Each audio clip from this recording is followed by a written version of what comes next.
salaamaaleykum wa rahmatullah mbokk yi ñu seetaan ci luttetv.com dal leen ak jàmm tey ñu ngi fii ci hôtel Novotel événement wu MMA nag moo ñu fi indi événement MMA bu mag a mag boo xamante ne lu tax Lutte TV teew ci mooy am na ci benn mbër bu mag a mag koo xamante ne champion la muy Omar Kane Reug Reug def lu ne ci bëre simple def lu ne ci lutte avec frappe moom tamit daf fi am combat war fi jàkkaarloog ku ñu woowee Sofiane nekk un franco-marocain duñ def dara lu dul wan leen face to face yi diggante Reug Reug ak Sofiane ak yeneen combat yu ci war a am waaye itam dinañ tàllal suñu micro Reug Reug di ngeen dégg lu mu wax Sofiane jox na ko 2 minutes waaye Sofiane itam tontu na ko tontu bu exceptionnel boo xamante ne Reug Reug ak ay mbokkam war nañ ci bàyyi xel dinañ jël aussi Moustapha nekk un spécialiste de MMA nekk taskatu xibaar di liggéey foofu ci i rajo moom jàngatal nañu jàngal bu am solo bi nga xamante ne Reug Reug itam war na ci bàyyi xel ndax bu ñu gis ni adversaire de Reug Reug dafa nekk koo xamante ni dafa tuuti rek Reug Reug ko xaw a ëpp que dafay yomb nañ jàpp ni MMA ak làmb ñaari sport yu ute la ñaari sport yu différent la donc ñu ngi jëm ci benn événement bu mag a mag bi nga xamante ne c'est un test bu mag boo xamante ne Bombardier réussiroon na ko Siteu réussiroon na ko est-ce que Reug Reug dina ko réussir.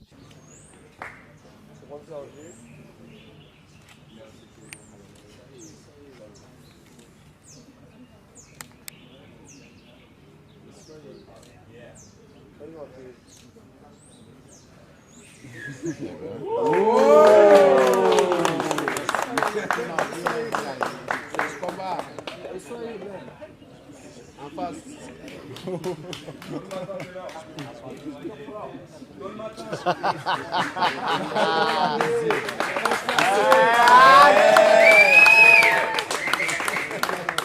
C'est bon, c'est bon.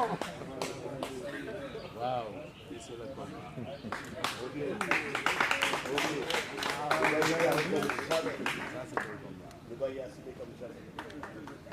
Thank you, gentlemen. Sofiane Boukitchou et Reug Reug.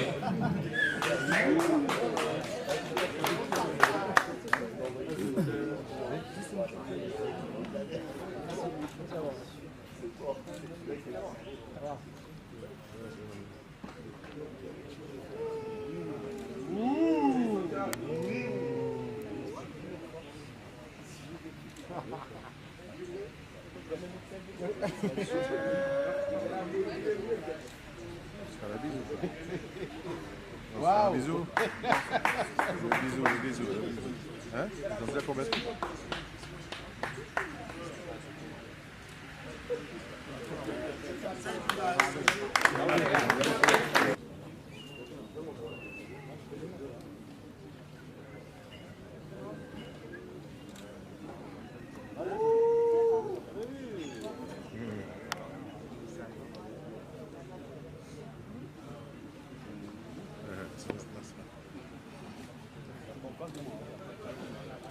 Where is it?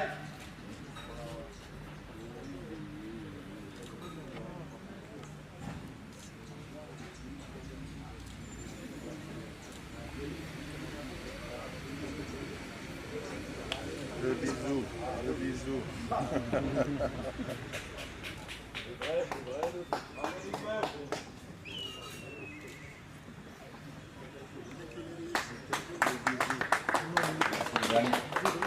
De Marat Moussa.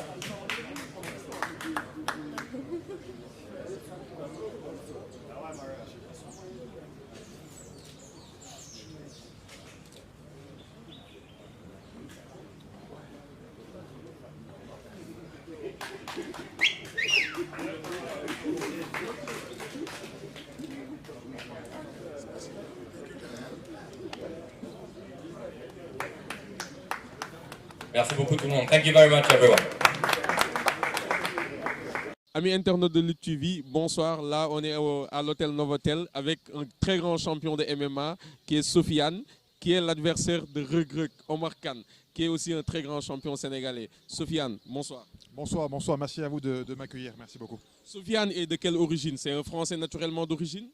Alors, je suis, moi, franco-marocain, français d'origine marocaine. D'origine marocaine. Et vous pratiquez le MMA depuis quelle année? Alors, je pratique le MMA depuis quelques années. Voilà, on est dans le circuit professionnel avec mon coach depuis déjà 4 ans. Et voilà. Sofiane, c'est combien de combats, combien de victoires? Alors, on est à 9 combats professionnels et 6 victoires. 6 victoires et l'âge? 33 ans. 33 ans, donc ça veut dire que vous êtes un petit peu plus âgé que Reug Reug. Vous n'avez pas peur de la jeunesse? Non, pas du tout. Vous savez, je suis très déterminé. Je suis en pleine, comment dire, pleine puissance. Et c'est vrai que j'ai acquis beaucoup de maturité. Et aujourd'hui, je suis vraiment, vraiment prêt. On vous a vu hier le charrier un petit peu lors de son interview. Ça veut dire que vous êtes en confiance, vous l'avez trouvé dans son pays natal, mais quand même, vous êtes zen, vous êtes tranquille, vous êtes sûr que vous allez gagner ce combat. Nico. Alors oui, tout à fait. C'est vrai que très, très en confiance parce que bon, on s'est préparé préparé pour le retour. Mais il faut savoir que j'ai beaucoup de respect pour Greg. On le respecte vraiment. Je suis très, très honoré de pouvoir l'affronter dans ces terres, dans la terre d'Afrique, parce que comme je vous dis, je suis d'origine marocaine. Et c'est vrai que la terre d'Afrique, c'est vraiment très, très important pour moi. Regreg, est-ce que vous avez déjà vu ces combats? Naturellement, vous l'avez vu sur le TV. Hein? Oui, tout à fait. J'ai beaucoup regardé l'UTV. Vous savez, j'ai beaucoup fait de camps, on va dire, même en Thaïlande. Et même en Thaïlande, j'arrivais à vous suivre sur l'UTV où j'ai pu voir différents combats de lutte et vraiment un sport impressionnant. Donc ça veut dire que Regreg, aujourd'hui, il rencontre un adversaire qui le connaît parfaitement, mais lui, il ne connaît pas son adversaire. Ouais, vous savez, donc nous, on s'est vraiment préparé pour affronter plus ou moins un lutteur. Mais on est prêt à toute éventualité. Voilà, on est vraiment focus sur le combat et sur notre game plan. Le point faible de votre adversaire, vous le connaissez déjà? Non, vous savez, je pense qu'il va surprendre. Je pense qu'il va faire un jeu qu'il n'a pas l'habitude de faire et je pense qu'il s'est préparé. Voilà, je crois qu'il est prêt pour ça. Mais nous, on est plus que prêt. Vous êtes plus que prêt. Et Sofiane, je pense que vous venez de blessure. Ça a été difficile de revenir. Oui, c'est vrai, effectivement. C'est vrai que j'ai subi une blessure en février dernier à Liverpool où j'ai combattu durant un combat. Je me suis donc cassé le tibia et le péroné. Il y a eu de longs mois de rééducation voilà, avec mon coach Saïf qui est là avec nous au sein de la team Coaching Lab à Nice. Et c'est vrai que ça a été un long travail de patience, de longue haleine, vraiment voilà, avec le kiné, l'ostéopathe. Mais donc avant ce combat, avant l'annonce de ce combat, on s'est vraiment préparé pour le retour dans la cage, le retour en MMA. Et c'est vrai qu'à l'annonce du combat, on s'est vraiment préparé sur Greg et sur la victoire. Votre adversaire, je l'ai pris en interview hier, il me l'a dit. Il m'a dit qu'il ne va pas faire 2 minutes avec Sofiane. Aujourd'hui, il me l'a répété. Vous en pensez quoi? 2 minutes, je suis tout à fait d'accord avec lui. Parce que je ne pense pas qu'il ait l'intensité. Et je ne pense pas qu'il ait l'expérience et surtout le potentiel à subir l'intensité que je vais lui mettre. Et 2 minutes pour lui, ça va être un enfer. Et croyez-moi, je vais vite en finir. Waouh. Là, s'il entend ça, ça va créer des problèmes. Je me retourne vers le coach. Comme il vous l'a dit Sofiane, on ne le prend pas à la légère. On respecte Regreg, on respecte la lutte sénégalaise, on respecte tout ce qu'il y a. Maintenant, samedi, c'est du MMA. On ne va pas parler de pronostics de 2 minutes, 3 minutes, 4 minutes. On va juste parler de... Nous, on a travaillé pour Regreg et on va revenir en France avec la victoire, comme on l'a dit dans toutes les interviews. Mais ça ne fait pas peur de rencontrer un lutteur comme Regreg, un champion de la lutte sénégalaise et aussi qui a naturellement les potentialités d'être un champion en MMA. Ça ne fait pas un peu peur de le rencontrer dans son pays natal? On a l'habitude, vous savez, de se déplacer à l'étranger. Le MMA, chez nous, il n'est pas autorisé. Par contre, on s'entraîne. On s'entraîne fort, on s'entraîne dur. On a des très bons lutteurs en France. Ce n'est pas la même discipline que la lutte sénégalaise, mais le MMA et la lutte sénégalaise, ce n'est pas le même sport. Donc nous, on est prêts pour faire un combat de MMA contre un lutteur qui va vouloir faire ce qu'il sait faire, mais nous, on sait tout faire. Ça veut dire que vous savez donner des coups de genoux, des coups de pied, et lui, il ne sait pas faire. J'ai jamais dit qu'il ne savait pas faire. Il s'est entraîné, Regreg. J'espère qu'il nous a respecté comme on l'a respecté. Parce que nous, on s'est entraîné durement pour ce combat. Maintenant, si vous voulez en savoir plus, il faut venir samedi. Et vous verrez qu'est-ce qui se passe dans la cage. la mbokk yi ñu seetaan ci luttetv.com nag tàmm ngeen dégg Boucar Ndour ak Reug di naan Leyti Sène Oumbély Nguithie yaakaar naa ni jëmm ji mooy Leyti Sène Oumbély Nguithie Leyti ñu ngi lay jaar. maa ngi leen di ziar bu baax a baax di leen nuyu yéen ñëpp ku ci nekk ci turam ak santam. yaakaar naa ni fu Reug du wax ñaari kàddu te tuddul la yow ak Reug ànd bi fu mu jógee. bon Reug suñu ànd yaakaar naa ne muy bugg a yàgg waaye ànd bu dëggalal la ak ànd boo xamante ni ak mbokk juddu na ci comme li ma mun a wax grand frère am la ma jàppee man it ma jàppee ko sama rak donc am naa yaakaar ne ànd bu sincère la ñu ànd yàlla di ñu suturaal di ñu dimbali jubale ñu itam may ñaan yàlla mu doolee ko. amiin yaa rabbi amiin ñu gis ni yaa ngi koy accompagner ci làmb ji ba tey ji nga koy tette ba dugal ko ci MMA bi Reug ak MMA est-ce que du risque sport boo xamante ni mosu ko pratiquer mu war ci dajeek champion boo xamante ni dafa am expérience ci wàllum MMA est-ce que loolu du risque pour moom. waaw man nag li ma mun a wax ci lu gàtt rek am naa yaakaar ne depuis que wax dëgg yàlla kii di papam El Hadj Kane aujourd'hui xamal ma carrément ne ma mu ngi noonu dem leen bu bonee bu baaxee sama yoon newu ci waaye bu bonee sax dama naan yow la li nekk sama mébét mooy bépp sport boo xamante ni tey góor da koy def incha allahu rabi bëgg naa Reug Reug def ko. waaw ñu ngi sant yàlla bu baax li ñu war a def yëpp def nañ ko yaakaar naa ne combat bi bañ ko jàppee ba léegi ñun fekk na ñu voyage sax bi ñuy signé contrat yi mais fa lañ toll signé ko yónnee bi ñu ñëwee aussi moom bi mu jógee États-Unis déjà mu ngi ko fa doon entraîné bi mu ñëwee aussi am na ñaari coach yoo xamante nii kenn ki spécialité mooy MMA muy Diouf Bole ak Oman Ndiaye mi nga xamante ni moom mooy boxeur am pour toujours. Leyti lan ngay wax mbokk Sénégal lan ngay wax mbokki làmb lan ngay wax mbokki séeréer itam ci combat Reug Reug bi nga xamante ne dëgmal nañ ko samedi 14 décembre. bon li may wax rek d'abord comme wolof mooy suñ langue traditionnelle comme ni ko Moussa Ngom doon waxee wolof is the national language in the Sénégambia donc loolu am naa yaakaar ne lu am solo la ci laa leen di woo. demuñu tey ak couleuru Caaroy demuñu tey ak couleuru keneen demuñu tey ak Reug Reug sax en tant que mbër mais dañuy dem ci Sénégal ci boppam bëgg nañ combat bi bu jàllee képp ku ñu booleeti ak sénégalais nga xool li nga war a def képp ku ñu booleeti ak sénégalais nga xam ne di nga am spectacle bu réeré moom lañ ciy jublul quoi donc ñu ngi ciy woo ñëpp nag amul xaj ak seen écurie yëpp ñu ngi leen ciy woo même bu dul dara sax ñu ñëw jëlee ci expérience boo xamante ni bu ëllëgee ñoom xëy na on ne sait jamais kenn xamul kañ la leen di berte pour ñoom ñu mun a participer munuma pare nag te xooy ma fogole séeréer yaa i ngidim na den in fop sant a den in limanga xan juum saate yo saate wu ndef na a anda xoox den a anda andeer in fa den in way ngooya fop da ndamta in wax dëgg yàlla o goolo jeg ndam incha allahu rabi roog a dimle in ino fop incha allahu rabi ñu woo Omar Kane Reug Reug itam mu taxaw sa wet sànni ci kër Cheikh wol mu Reug Reug kaay mbokk yi mënuñ fi jógee waxtaan ak Leyti ba pare te ñu waxtaan ak Omar Kane mii di Reug Reug Omar Kane boo jàkkaarloog jëmm ji di Leyti lan la lay def.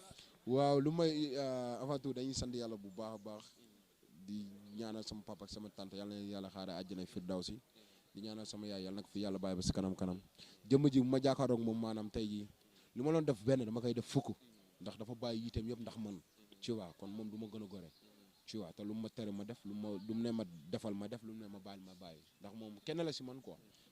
mu mel nii looloo la dugal ci MMA na wax na ko moom fu mu toll nii lépp luy sport de combat rek jàpp na ni moom war nga ko mun a pratiquer war nga ci mun a dugg mais nag man li ma xaw a jaaxal mooy adversaire bi dafa nekk adversaire bu coriace te face to face bi gis nga num la xoolee ragalu la de ute nag ñi nga doon tasante. non man amul leen luy maanaam amul leen lu ma si xel ñaar ndax tey jii xam nga tey jii koo xam ne tiitul dara si addunaam bi ki su xamuma à 100% mais bu ñu faytee ba pare benn une heure de temps moo ñu boole wala bu méttee bu métti 2 minutes lay mat moom moo ñu boole bu ñu faytee ba pare ci lay doog a xam kan mooy Reug Reug. doog a xam kan sama life du ma si ragal sama life amul bis bi ma juddu ragal juddu si voilà. est-ce que am nga ñeneen ñi nga teg seen bët sa bët après kii. waaw bien sûr ndax boo xoolee ñun 4 combats nañ signé ak moom kii bu ma paree ak moom maa ngi si keneen. ak Ares ngeen signé 4 combats. moom nañ signé 4 combats bu ñu paree si moom ñu ngi si keneen. 4 combats yi yaa ngi ko war a compétir ci at bi nii wala kañ nga ko war a compétir. si 18 mois yëpp si 18 mois nañ koy compétir. 4 combats en 18 mois waaw 18 mois waaw. combats yi Sénégal fii rek la wala fépp ci am na France am na nu mu tuddati am na Marseille après am na États-Unis mais xamaguñu ban pays la. tu vois loolu est-ce que loolu du la yàqal dara ci sa bëri. non du ma yàqal dara ndax bu ñuy signé contrat yi Leyti xam na lépp. waaw moom xam na ni làmb mooy sama lépp mais moom xam na contrat yi yëpp lu si nekk kon mën ñoo permettre mën nañoo yàqal si dara. ñu taxaw ak nii benn spécialiste en la matière koo xamante ne yaakaar naa ne c'est la 2e fois Lutte TV di am chance di ko jël interview muy Mouss boo xamante ne liggéey na ci vraiment événement wu Léa bi waroon am diggante Bombardier Bulunski nekk aussi pratiquant wu jiu-jitsu brésilien Mouss maa ngi lay ziar. waaw maa ngi lay fay. mais gars yi Mouss bi Moustapha la du Moussa. Moustapha Diop maa ngi lay ziar bu baax nekk aussi taskatu xibaar di yëngu tamit ci i-rajo ngay liggéeyee normalement. i-télé Mouss tey nan nga may jàngatalee événement MMA bu ñu jëm nii est-ce que événement bi nii événement bu mag a mag la. instant mën nañu wax ne que sax mooy événement bi gën a mag ci combat bi am Afrique parce que déjà plateforme ñu ko nar a diffuser na diffuser canal ak monde bi yëpp Facebook gars yi gis ko boo gisee calibre gars yi fi ñëw ñu bëri ñu ngi toogoon fi si table bi noppi mais ku nekk am na si plus de 30 combats ci organisation yi gën a rëy ci monde bi yëpp loolu yëpp ñoo dajee si Dakar kon soirée explosive la nar a doon.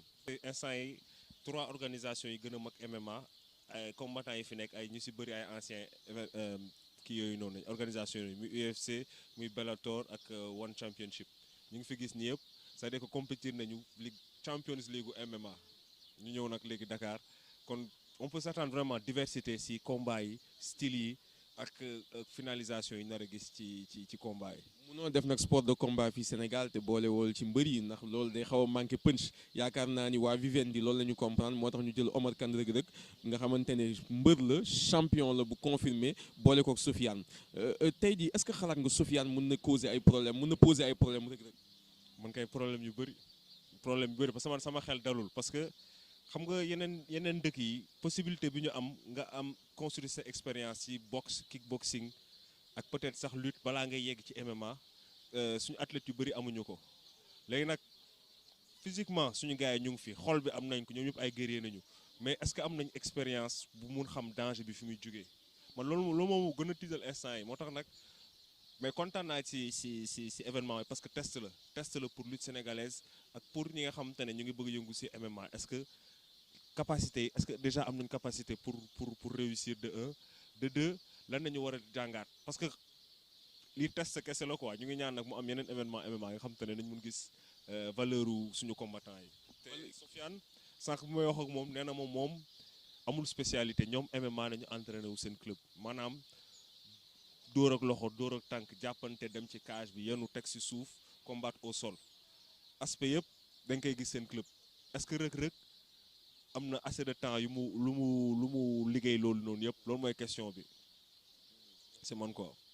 mais am na leen loo xamante ne mun naa la ko wax sànq bi ma jëlee Reug Reug dafa am lu ma wax ne ma du def ak Sofiane 2 minutes Sofiane ne ma tontu ko ne ma Reug Reug mënul def ak man lu ëpp 2 minutes ndax attanu ko xamul intense c'est trop intense. loolu laa la bëggoon wax xam nga test bi fan la commencé 2 premières minutes yi est-ce que ñun ñu nar a représenté mun nañ génn 2 premières minutes yi 2 premières minutes yooyu bu ñu ko génnee rek jàmbaar nañu parce que Sénégal amul fi club MMA boo xam te ne niveau coéquipier wu Sofiane Boukouchi. Reug Reug entraîné na États-Unis mais entraînement yooyu kan la entraîné xam nga club MMA dafa bëri ak niveau yi ñii ñu ngi jugee premier club en France di xeex États-Unis mën nga dem sax États-Unis mais di xeex ak entraîné wu si club bu suufee parce que ay affaire yi ay niveau la quoi donc c'est ça aussi la question mais 2 minutes yooyu noonu mooy test bi. bëri bi aussi ça va être un avantage boo xamante ne MMA itam boo xoolee bëri ak dóor xaw na am ay similarités yu bëri ak MMA Reug Reug war na ci mën a. si loolu Sénégalais yu bëri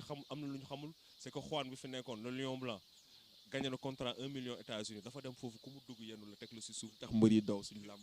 bàyyi li ngay wax bàyyi annoncé yi Juan contrat 1 million la gagné. mooy Juan parce que Juan man am na benn moment ma bind ko ne ko di ko proposer benn combat MMA bu ñu doon démarché sax man ak yow Juan ne ma dafa signé contrat ak UFC donc mënul liggéey feneen. dafa signé contrat UFC li tax rek amagul combat mooy blessure dafa mu opéré ñu war ko fajaat mais Juan dafa dugg ci kii la compétition à 32 boo xam te ne da ngay gagné di avancer boo dem ba final ba gagné ba am $1 million mais boo seetaanee combat yëpp Juan ku mu dugg yenu la teg na la si suuf parce que amoo résistance su mbëri kon moom c'est sûr que lamb bi avantage la mais affaire bi du lamb rek am na dóorante loxo am na dóor tànk am na coup de genou. Mouss lii dañ koy écho maa ngi yow ñu joxante rendez-vous def benn plateau spécial sport de combat incha allah ñu toog ma invité la Lutte TV ñu yaatal wax ci événement yi war a ñëw ak MMA bi nga xamante ni mi ngi commencé installé wu Sénégal. parce que mbëri moom gëm naa ne am nañ capacité physique pour nekk ay champion foofu am na instant yi 2 champions yu jigéen Nigéria yu nekk UFC am na benn Camerounais élève Fernand Lopez bii nii koo xam te ne moom it mu ngi toj UFC Francis Ngannou te ñooñu amuñ dara lu ñu ëppale mbër yi lu dul peut-être am encadrement kese. jërëjëf Mouss kon ñu jox la dig daje bu beneen incha allah jaajëf.